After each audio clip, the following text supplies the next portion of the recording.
Bismillah, dalam rangka ketaatan kepada Allah dan suami, Ana memutuskan untuk mengundurkan diri dari PNS. Mohon nasihat supaya Ana lebih yakin dan bisa istiqamah. Syukron. Bismillah, Ana izin minum dulu.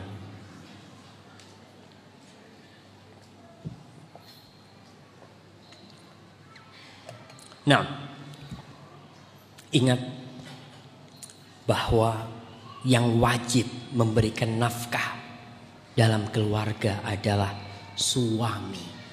100% kewajiban memberi nafkah itu suami.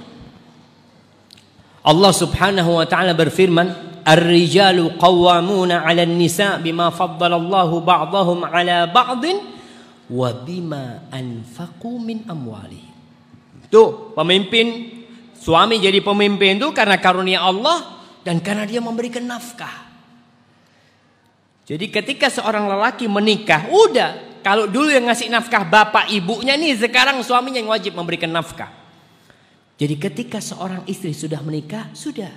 Kalau memang suami yang memberikan nafkah, bismillah, taati suaminya dan surga.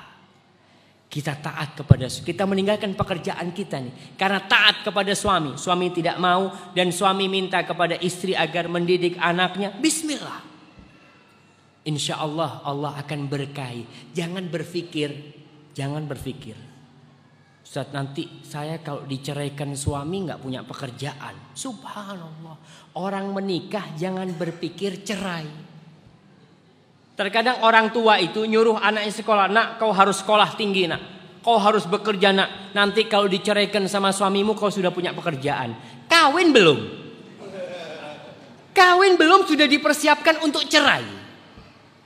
Di situ ketika seorang istri punya pekerjaan, biasanya lebih mudah pisah dengan suaminya. Karena dia mengatakan nggak apa-apa, anak bisa cari makan sendiri. Subhanallah jamaah. Kehidupan rumah tangga ini saling melengkapi. Nggak bisa suami jadi istri, istri nggak bisa jadi suami. Maka tugasnya udah beda-beda. Kalau sekarang ada yang mengatakan gender itu, para penggiat gender, aktivis gender ya, yang mengatakan ketika wakil presiden kita Bapak Yusuf Kala hendak memberikan 2 jam bagi wanita hamil atau wanita menyusui agar dia boleh telat ke tempat kerjanya. Itu ditentang oleh para aktivis gender. Kata dia, oh ini termasuk diskriminasi terhadap wanita. Emangnya didik anak itu tugasnya perempuan aja? Tidak, suami juga bertugas didik anak. Iya betul, tapi udah dibagi-bagi tugasnya. Tugasnya suami itu memberikan nafkah. Istrinya ini dijadikan ratu, bukan dijadikan kuli, bukan dijadikan penjaga toko. Subhanallah. Terkadang ada wanita-wanita yang dikatakan, Masya Allah wanita ini bekerja. Kerjanya di hotel atau di restoran. Apa kerjanya? Anda ingat Ustaz Zainal Abidin, dia cerita kerjanya cuma bukakan pintu, monggo. Nanti datang tamu lagi, monggo. Sampai berpuluh-puluh tahun bisanya cuma monggo. Oh kerja saya apa? Monggo kerjanya. Dia berpikir orang kalau di rumah itu tidak bekerja, dusta dia. Bagaimana seorang istri yang jadi ibu rumah tangga tidak dikatakan bekerja, itu satu kebohongan. Dan ini kedoliman kepada para wanita. Mereka tidak menghargai. Tanyakan kepada umat. Bagaimana Imam Syafi'i bisa menjadi imam? Ibunya. Kita tanyakan presiden-presiden yang jadi presiden. Kemana ibunya? Ibunya yang menyiapkan anak. Jadi kembali kepada urusan mereka, wanita-wanita itu kesian jamaah.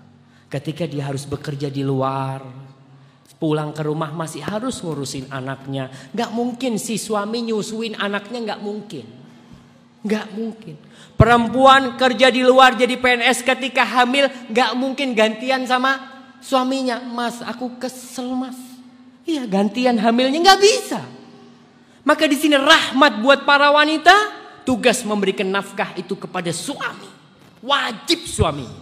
Ketika suami tidak memberikan nafkah, nih si istri boleh minta cerai. ketika si suami tidak ngasih nafkah. Maka perlu hati-hati. Jadi tadi ini wanita, insya Allah dengan engkau berhenti dari PNS ini, kalau memang harus ngurusin anak dan taat kepada suami, katakan sami'na wa ata'na. Dan Rasul sallallahu alaihi wasallam pernah ditanya, siapakah wanita yang paling baik? Kata beliau, allati idza nadarta ilaiha sarratka, yang kalau kau memandang dia sejuk hatimu. Baik karena kecantikannya, baik kecantikan asli atau kecantikan bukan palsu ya, dengan dia bersolek, berdandan ya, itu bikin suaminya senang dengan pakaian-pakaian yang indah. Wa idza amartaha ata'atka, kalau disuruh tuh perempuan taat. Wa idza ghibta anha hafizatka fi malika wa farjiha, kalau kau sedang tidak di rumah, maka dia akan menjaga kehormatan dirinya dan hartamu. Itulah wanita yang paling baik jemaah. Dan insya Allah dunia ini jangan takut ya, rezeki Allah akan turun.